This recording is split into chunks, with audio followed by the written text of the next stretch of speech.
دايما بحكي إنه لازم البيت، يعني العائلة، المدرسة الصغيرة مع المدارس، مع مؤسسة المدارس ومع الكنيسة، لازم يكون عندنا نهج واحد نحن مع بعضنا البعض حتى نقدر نهيئ أجيال المستقبل.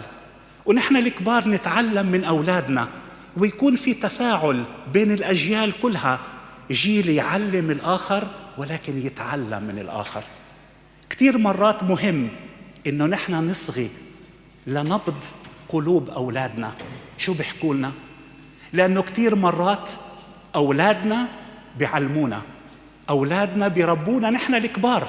نعم أبنائي، نحن مرات بنفكر أنفسنا أنه نحن بدنا نربي أولادنا، وحسنا نصنع، لأنه لازم نحن نربي أولادنا، ولكن الحكمة الإلهية، العدالة الإلهية تسمح إنه مرات أولادنا يربونا، يعلمونا، يخلونا إنه نشوف ونحس كيف هم بيحسوا.